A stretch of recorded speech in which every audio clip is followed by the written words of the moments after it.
So I'm happy that you've given me the time to do this today, and I'm always happy to take your questions and have a dialogue on these issues around immigration, around settlement, around citizenship, and around refugees. Thank you.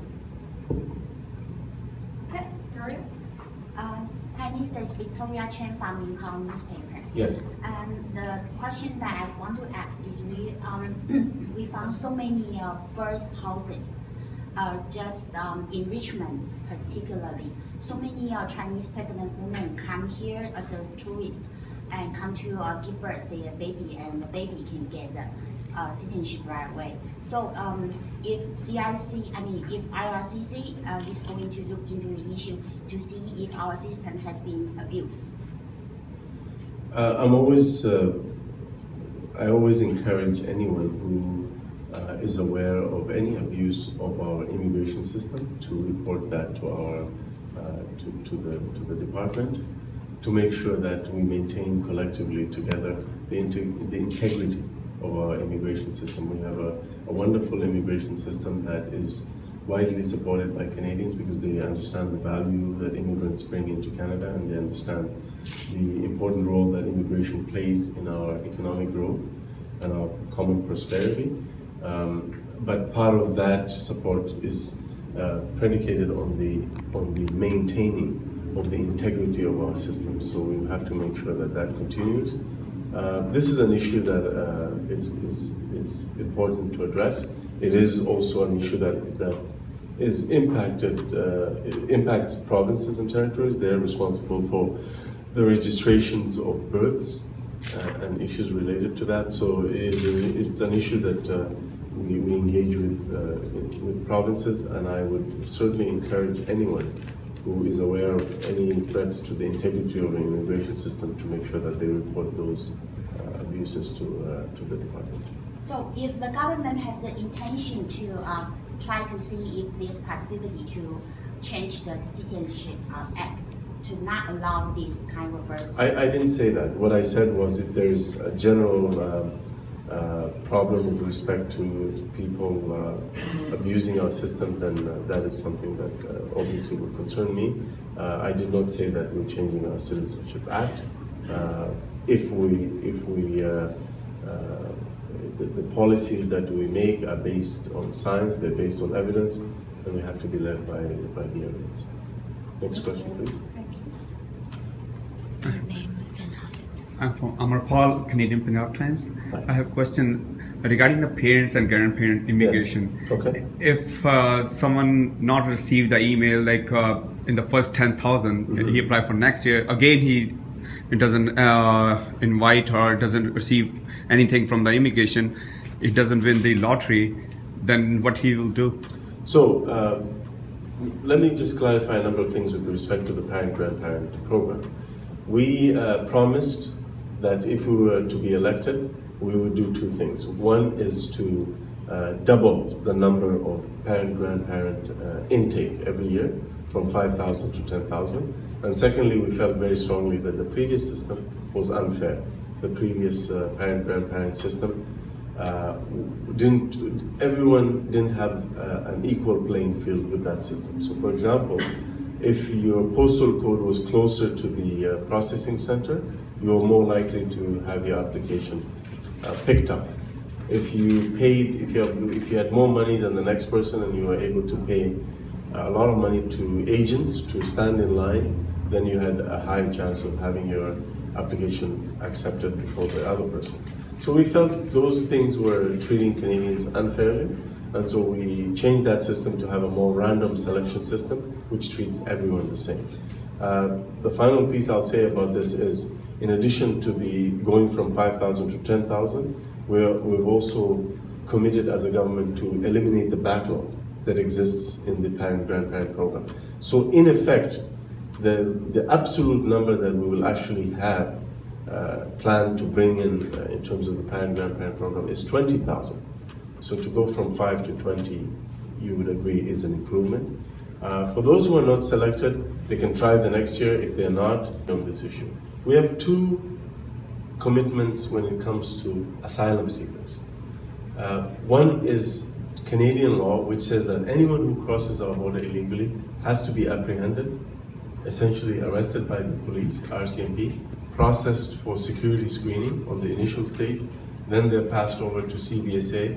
CBSA conducts additional screening for background checks, for criminal, for national security checks, for checks against terrorism, international databases.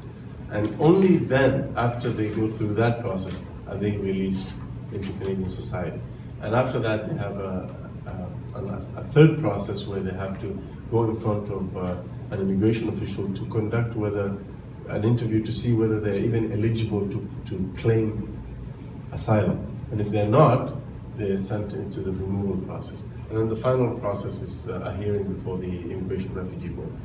But going backwards, when they're apprehended, if the RCMP picks up any information that this person is a security threat to our country, or is a flight risk, or has any other issues of serious criminality, they're not eligible to even make a refugee claim. They're detained and removal processes begin. So they're removed. If once the RCMP processes them and you go into CBSA and they do their own screening and other issues come up then that are not serious criminality, but there's some criminal issues or other issues, they look at the case-by-case basis, but that person will also be removed. Down the line, when they're making the refugee claim, if new information comes out through CBSA or RCMP, they're able to introduce that information at that stage, which may result in the person also being removed. So our system is very, very rigorous for people who do that. On the other hand, we have international obligations to make sure that anyone in Canada who claims asylum, we have an obligation to at least give them a hearing, a chance to make their case. And that is an international commitment that Canada has signed. So we have to balance that.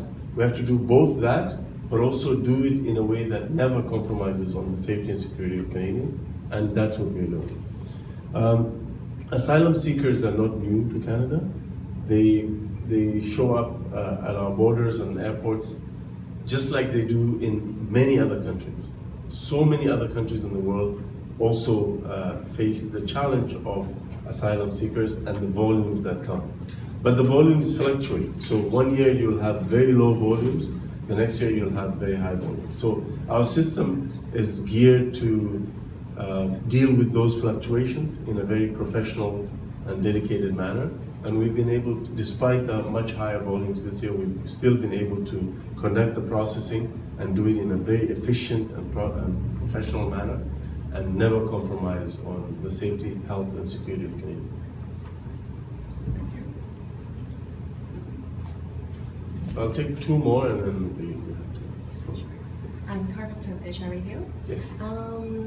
I would like to back to the parents and grandparents category. So before we have some complication of the system, since like that a lot of people got admitted and then they got rejected, and somebody just gave up probably for their opportunity. Would there be second draw by the end Yes. of Yes. the year? And in fact, the second draw, so the first draw happened and we got, out of the 10,000 that we selected randomly, we invited them to apply. Only 6,000 and a few hundred applied, right? So that means there's a gap of almost 4,000. So in order to fill the 10,000 gap, we are doing a second draw from the pool, and that new pool was opened on August 28th, and those people have until November to make an application. And we're hopeful that that number will make us reach 10,000. But there's also the other 10,000 that we're processing from the backlog. So we are hoping to land 20,000 people through our parent-grandparent program this year. Reception method, sorry. Sorry, just can you let me know like how many visas issued the grandparents when the Liberal government come in the power after We have levels. It's not that's not a visa Any numbers? program. That's not a visa program. We have a levels plan, and I told you when the previous government only had 5,000 per year. Yeah. So when we were campaigning, we said if we get into government, we will double the number. And we've done that. We've gone from 5 to 10. But in addition to that, we're also processing the backlogged cases from the previous government. The previous government were taking applications, but they were not processing them fast enough. So there was a backlog that developed. And that backlog has to be cleared because these are real people who are waiting, patient, right? And we've been waiting patiently for years. So 10,000 of the space will go to the backlog and 10,000 will go to the newer cases. So that's 20,000. Issued already. No, by the end of the year. That's Will the be time. issued. Yeah, by the end of the year. Okay, It's thanks. not visas. They'll Like come permanent. immigration. I'm Yeah, saying yeah. immigration, not Right. a visa. So that's a, you know, that's a 20,000 very- end of this year. So I mean, going from 5 to 20, you would agree is progress, right? Yeah, no, it's good. Thank you. Thank you, Fanny. Okay, last question and then we'll wrap this up. Yeah, this is Fanny Chu for me all times.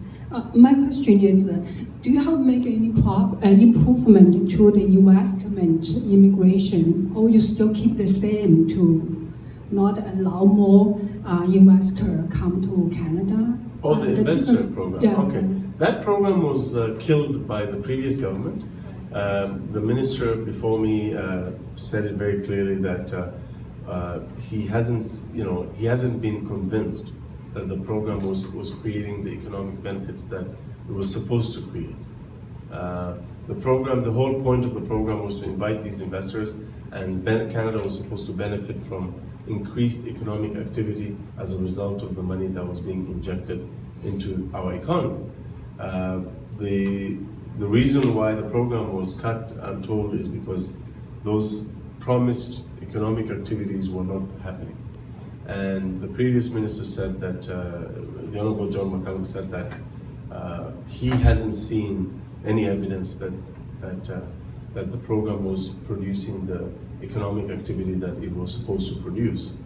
So the challenge before me is I have to be guided by the evidence. So at the moment, that's the approach. We haven't brought the investor program back. We're not thinking about that.